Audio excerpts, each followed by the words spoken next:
Nas duas aulas anteriores, eu falei sobre a revelação divina e como ela aconteceu.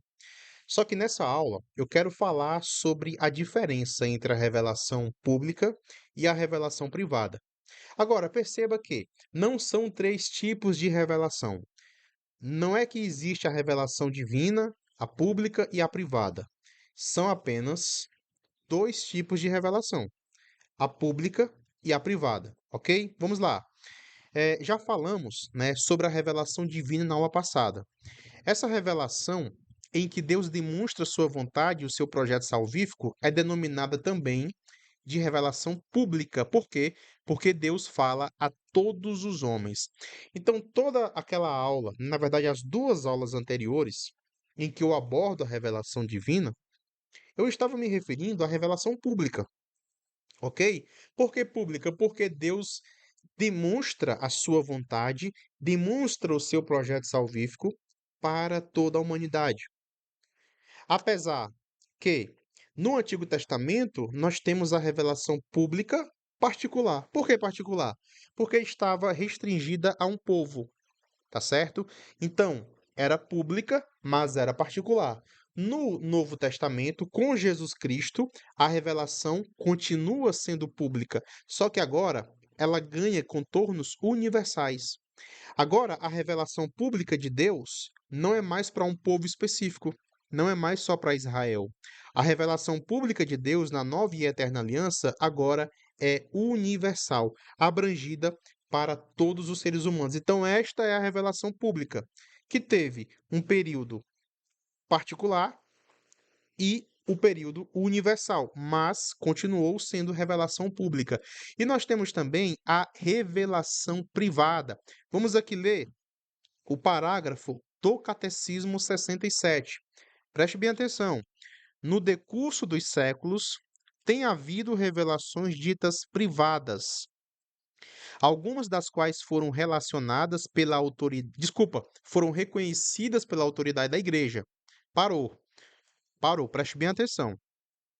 Algumas revelações de Nossa Senhora, dos santos, elas são, por mais que elas sejam reconhecidas pela igreja, elas são privadas, elas não são públicas.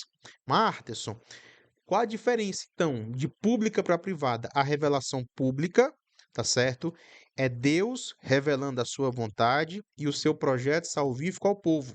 Tudo que nós precisamos saber para a nossa salvação, Deus já manifestou na sua revelação pública, tanto particular no Antigo Testamento, como na revelação pública universal no Novo, ok?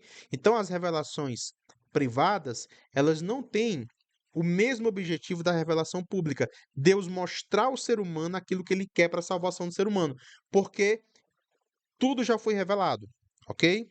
Olha aqui em destaque, ó. Todavia, não pertencem ao depósito da fé, ou seja, as aparições marianas, as mensagens dos santos, as aparições dos anjos, ok?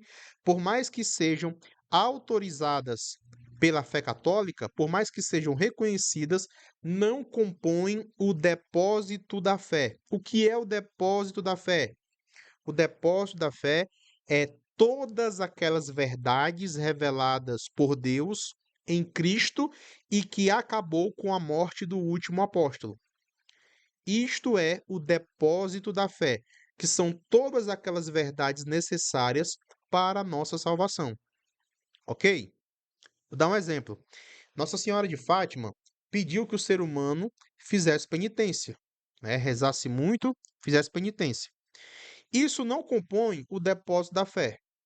Primeiro, Cristo também pediu isso. Os apóstolos também pediram isso. Então, não faz sentido duas coisas iguais comporem o depósito da fé, ok?